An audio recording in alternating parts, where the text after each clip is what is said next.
driving, all works. Tuned, and yeah, let's take a look.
So the body needs a lot of work.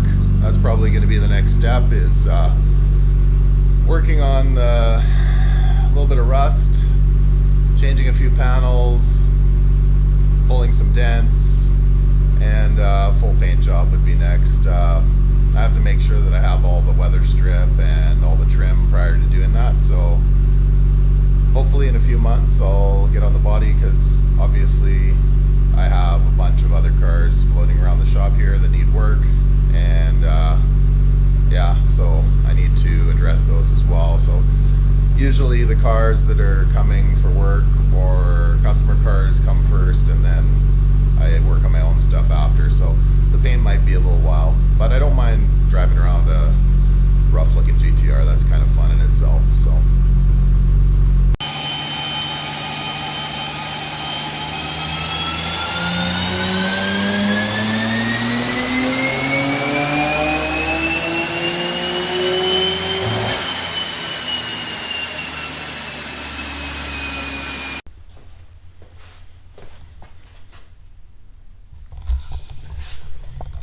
okay, so the GTR here is back from the tuner.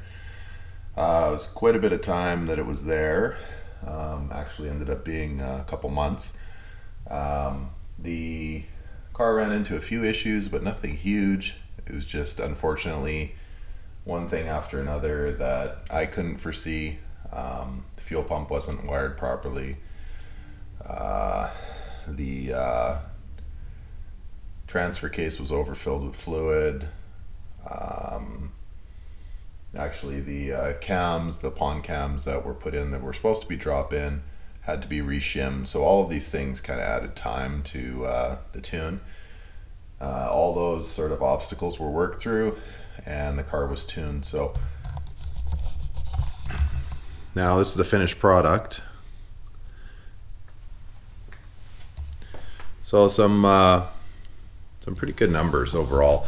So keeping in mind that these turbos are basically a stock Nissan turbo. So these turbos are off of the nurse spec R32 GTR, and they're the last version of that turbo prior to those turbos being discontinued by Nissan. So they're the ball bearing center section, and they make great power. So I don't know if online I don't see too many kind of max effort stock turbo builds.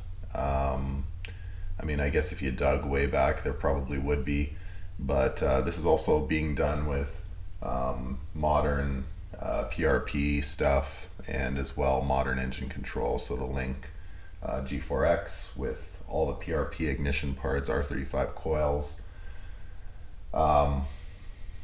So the setup is really good just on gate pressure, so which is 17 psi. The setup made 417 wheel horsepower right out of the box, like first pull, and so that was pretty great. And then so basically what we arrived at, I think at about 21 pounds of boost, it made just shy of 500 wheel horsepower. So I think it was like 493 horsepower and mid 400s torque.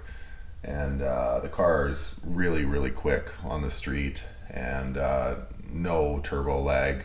It spools up really quick, and so it's a great street setup. So I'm pretty happy.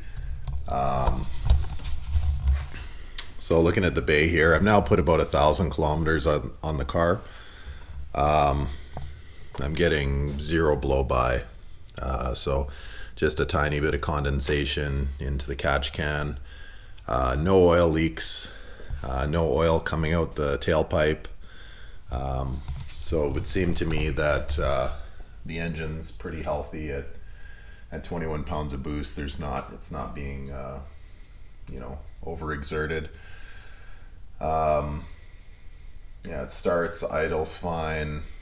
Yeah, it's just a great street setup, so I'm pretty happy with this. So I have no regrets on this setup. So just a quick recap of the setup. This is NER spec ball bearing center section, R34 turbos, PRP ignition, like complete ignition setup. That goes for the cam angle, crank angle sensors, R35 coils. I eliminated the throttle bodies, went with a Greddy intake manifold with a single 100 millimeter throttle body, big intercooler from Apexi.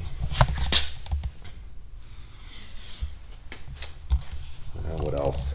Cams, reshimmed head, reshimmed cam buckets for the pond cams, the Tomei pond cams on HKS cam gears,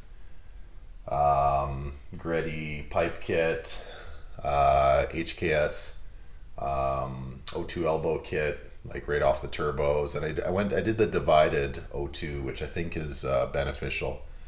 And then a big HKS exhaust. The car really isn't loud, and there's not much of a muffler or resonator there. Still, it's not very loud, so it's great for the street. All that's being run on a Link G4X, and the Link G4X has the CAN Lambda set up there, as well as the fail-safe, so the fuel pressure fail-safe, as well as the oil pressure fail-safe. Car pulls good oil pressure. It's a built bottom end, forged rods, forged pistons, upgraded oil pump. Yeah, I mean the bottom end is overkill for the power that I'm making. You know, like making 500 wheel, I could have gotten away with the stock bottom end, but so I wanted room to grow with the bottom end, just in case if I go big single, which I'm not in a hurry to do. Honestly, the power that this puts down on the street, it's more than enough. I don't know if maybe in the future I'll decide, well, maybe I want to take it drag racing or something.